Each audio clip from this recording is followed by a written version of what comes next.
Abba-dubby dude! Hi there, this is Abba-dubby dude. Welcome back. And it's another techie talk today and another wireless Apple CarPlay video today. Now you may have seen that I've done a couple of these before, so this will be a much quicker one today. We'll zap through it. But my first one was the CarPlay to Air device. My last one was the CarLinkit device. And today I've got another CarLinkit video for you. Again, it's not a paid promotion, but as before, the company have sent me this free of charge to show you. So it's very similar to the other one. I believe the installation process is identical, so I'll just quickly show you me installing it in the car. I won't go through it blow by blow to show you how difficult it is, because I assume I'm going to get the same issues as I had in the last video.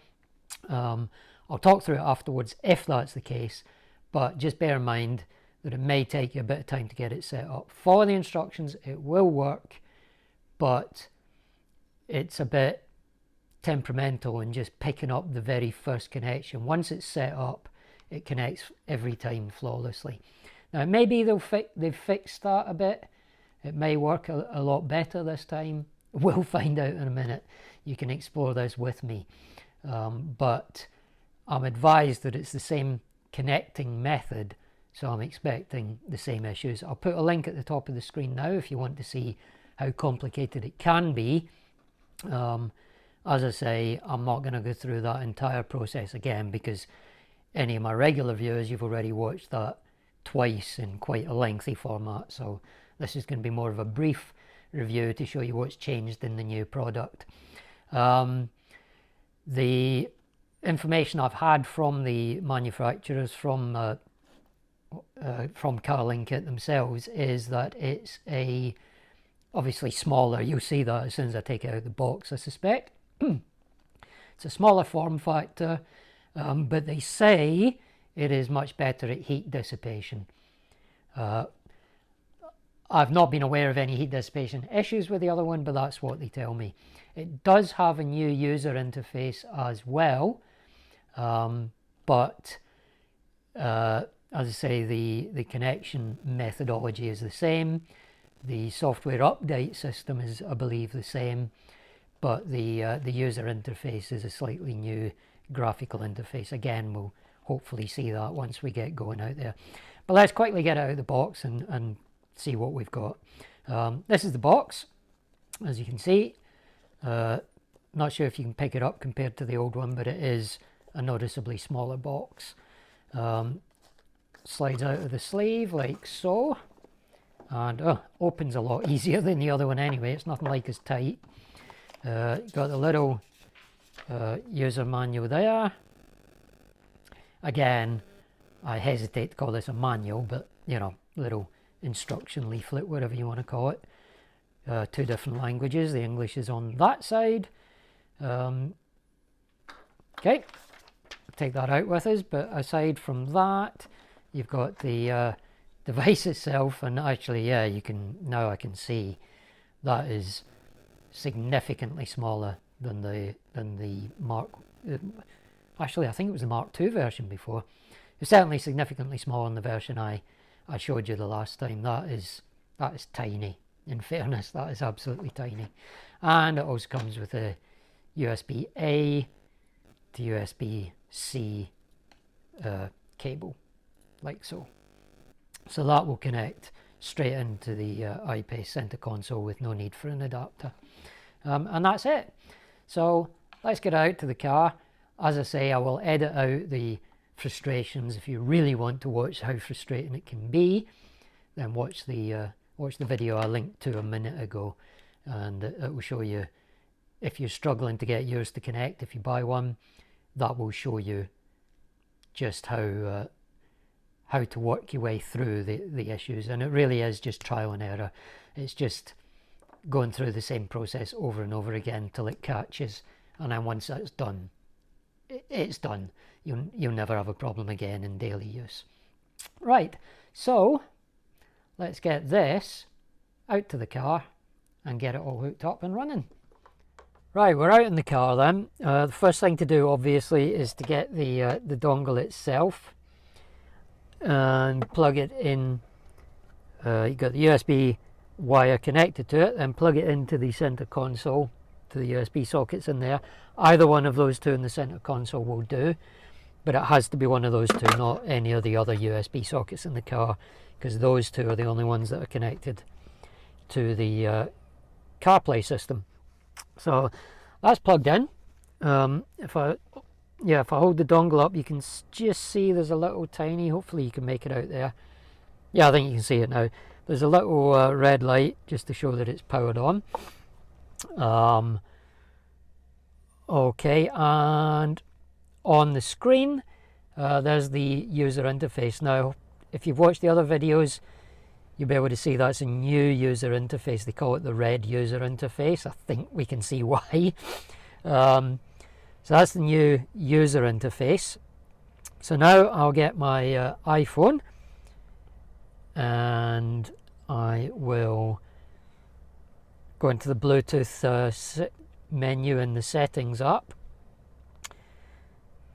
and wait for the car to appear, and there it is. Now interestingly, you'll notice that this one has come up with a Jaguar number straight away, or a Jaguar device straight away, where if you remember on the previous two videos, initially it detected it as a Volkswagen for some reason and then changed to Jaguar part way through the connection process. So that's already a little bit better for some reason.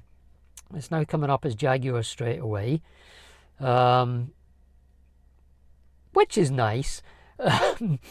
So now if I tap on that Jaguar vehicle, we will hopefully get a connection. There you go, that's connected. Now, will it do the same process as before? Yep, disconnected. Okay, well it's doing the same thing again, so I'll say I'll skip ahead, but I've just had a thought on this. Bear with me.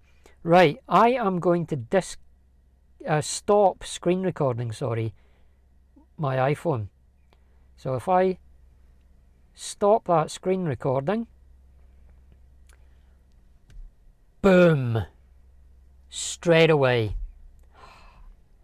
So all those problems I had with the other two versions and looks like I was about to start having with this version, I think it's because I'm recording the screen on my iPhone so I can show you the process. As you may or may not be aware, you can't use Apple CarPlay and screen record your phone at the same time. It just won't let you do it. Not sure what the logic behind it is, but it won't let you do it. So I think what was happening is it was trying to connect. It was getting to the connect portion. It was doing that flawlessly and simply. Then it was trying to jump to CarPlay, but the phone was saying, you can't have CarPlay because I'm screen recording. And I think that's all that's been happening all along. So in fact, this is actually connected first time painlessly, but I think the other two versions, the CPlay to Air and the old CarLinkit, would have been the same if I wasn't screen recording for the purposes of showing you what's going on. Because as soon as I've disabled that, here we are, CarPlay. As you can see, it's up and running. There's the swipe. That's nice and smooth. That's the new iOS 15 CarPlay. Oops. Scroll to the dashboard. There's the dashboard display. They call it dashboard, that display where you've got the map and then a few other little windows, or tiles or whatever you want to call them. But yeah, so yeah, it's actually dead simple. But there you go, we've got the Apple CarPlay up and running. So now every time I get in the car, as soon as I fire the car up, the CarPlay dongle will initiate and the phone will pair with it, exactly the same as it did in the other videos. It's a lovely little thing. It's a much smaller, neater device. It's still got the separate USB cable, which I prefer to the CPlay to Air's built-in USB cable. It's just one extra point of failure. It's easy to replace the cable if something goes wrong with the cable on this, on the CarLinkit. But it's running smoothly. Obviously the graphics and everything look great because it's Apple's graphics, nothing to do with the dongle, but the interface is great, the pairing's brilliant, and the system works absolutely perfectly, really. Can't complain. So there you go.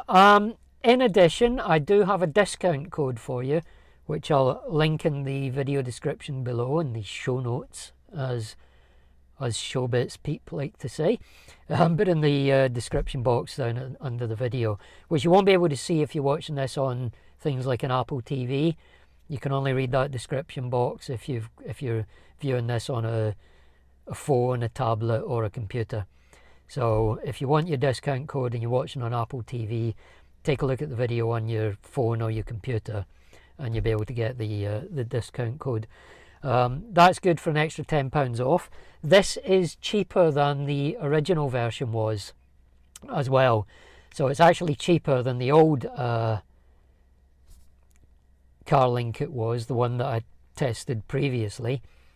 And in addition, I've got a discount code for an extra £10 off, which you can get from underneath. You type that into the voucher box in the Amazon checkout, and you'll get that £10 off the price of it. But yeah, I love these devices. They work absolutely brilliantly. As I say, this one's, the primary difference according to them is that it dissipates heat better.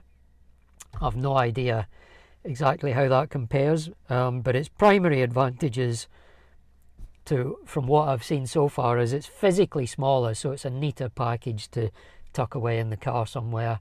And the second thing is that it's cheaper than the old version as well. So yeah, let me know what you think. Do click on the like button if you've enjoyed the video. Thumbs up always helps. Don't forget to subscribe, and if you do, click on the bell, and then you'll get notifications every time I upload a new video. If you do want to subscribe, as ever, you can do that by clicking on my ugly little face over there, and don't forget to check out some of my other videos like this one up here. Till next time, this is Abu Dhabi Dude saying so long, take care, see you soon, bye. Abu Dhabi Dude.